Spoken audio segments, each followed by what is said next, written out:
فرمایا یا ایھا الناس قد جاءتکم موعظۃ من ربکم وشفاء لما فی الصدور وہدی ورحمۃ للمؤمنین قل بفضل اللہ وبرحمتہ فلذلک فلیفرحوا هو خیر مما یجمعون۔ اے لوگو، تمہارے پاس آ گئی ہے نصیحت، موعظت تمہارے رب کی طرف سے۔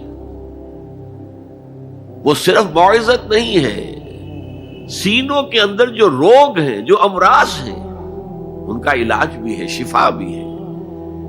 شفاء لما فی الصدور۔ تیسرے درجے میں وہ ہدایت ہے، وہ بتاتی ہے کدھر جاؤ کدھر نہ جاؤ۔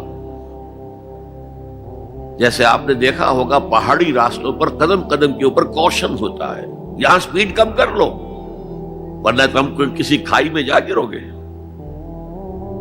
تو یہ ہدایت کیا ہے؟ دیکھو ادھر مت جانا، ادھر جاؤ۔ اگر ادھر جاؤ گے تمہارا سارا معاملہ تلپٹ ہو جائے گا۔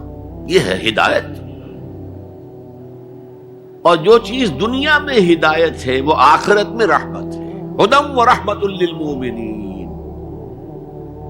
اب میں چاہتا ہوں ان چار الفاظ میں جو ربط ہے اسے سمجھیں۔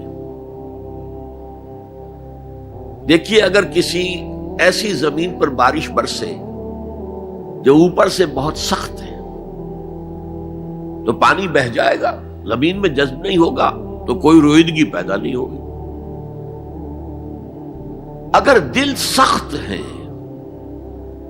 تو قرآن مجید ان پر کوئی اثر نہیں کرے گا۔ اس کے لیے سب سے پہلے موعظہ کی ضرورت ہے، وعظ کی ضرورت ہے، نصیحت کی ضرورت ہے، تاکہ دل نرم پڑ جائے۔ انسانی دل جب سخت ہوتے ہیں تو ان کی سختی چٹانوں سے زیادہ ہوتی ہے۔ سورہ بقرہ میں فرمایا ثم قست قلوبکم فہی کالحجارۃ او اشد قسوہ۔ یہودیوں سے خطاب ہے، ثم قست قلوبکم من بعد ذلک فہی کالحجارۃ او اشد قسوہ۔ اے بنی اسرائیل، تمہارے اس طرز عمل کے نتیجے میں تمہارے دل سخت ہو گئے اور اب وہ پتھروں سے زیادہ سخت ہے۔ لہذا سب سے پہلے ضرورت کیا ہے؟ دل کی زمین کو نرم کیا جائے، اس میں ہل چلایا جائے۔ یہ کام ہے موعظہ کا، وعظ کا، نصیحت کا۔ ہمارے معاشرے میں کسی زمانے میں وعظ کا بڑا رواج تھا، آج کل یہ چیز ختم ہو گئی، بلکہ وعظ کو گھٹیا بات سمجھا جاتا ہے۔ بھائی کوئی عقلی بات کرو، کوئی علمی بات کرو، تم تو وعظ کہہ رہے ہو، گویا کہ وعظ گھٹیا چیز ہے۔ نہیں، وعظ سے دل میں رقت پیدا ہوتی ہے، نرمی پیدا ہوتی ہے۔ تو قرآن مجید ہی سب سے بڑا موعظہ ہے۔ ہم نے بدقسمتی سے کیا کیا، جب وعظ کہے جاتے تھے تب بھی مثنوی مولانا روم سے، ضعیف احادیث سے، واعظ دستاں زنو افسانہ بند، واعظ بڑے اونچے اونچے ہاتھ چلا کر اور افسانہ جو ہے بیان کر رہا ہے، لیکن اس کا حال کیا ہے؟ از خطیب و دیلمی گفتار اوست، با ضعیف و شاذ و مرسل کار اوست۔ وہ خطیب بغدادی یا دیلمی کی جو احادیث ہیں، جو سب سے گھٹیا درجے کی کتاب حدیث کی، سب سے کم تر درجے کی کتاب حدیث کی، ضعیف کتابوں کے یوں سمجھیے کہ بہت بڑے مجموعے، وہاں سے وہ حدیثیں لا رہا ہے۔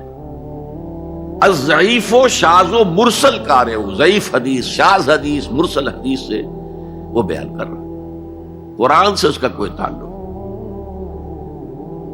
قرآن مجید سب سے بڑا واعظ ہے۔ یا ایھا الناس قد جاءتکم موعظۃ۔ یہ دل کو جب نرم کرتا ہے تو پھر اس میں جذب ہوتا ہے، یہ سیکنڈ سٹیپ ہے اس کا۔ اور جب دل میں جذب ہوگا تو دل کے اندر کی بیماریوں کو دور کر دے گا۔ دل کے اندر کی بیماریاں کون سی ہیں؟ تھرومبوسس نہیں، جائنا نہیں، وہ اور ہے۔ وہ دل کی بیماریاں جن کے لیے قرآن شفا ہے، وہ ہے تکبر، حسد، حب مال، حب دنیا، حب جاہ، حب شہرت، یہ ہیں وہ چیزیں کہ جو اصل ہیں، جو دل کے امراض ہیں، ان سب کو جڑ سے نکال کر پھینک دے گا قرآن حکیم۔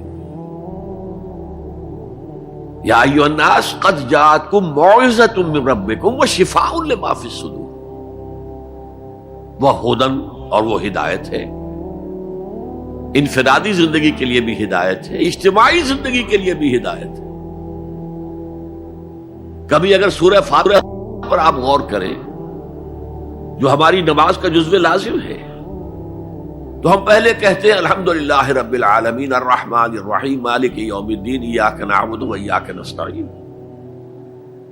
یہ ہدایت تو ہمیں پہلے ہی ملی ہوئی ہے۔ پھر جو ہم کہتے ہیں اہدنا الصراط المستقیم، اللہ کو ہم نے پہچان لیا، اسے رب العالمین مان لیا، اسے رحمان مان لیا، اسے رحیم مان لیا، اسے روز جزا کا حاکم مطلق مان لیا،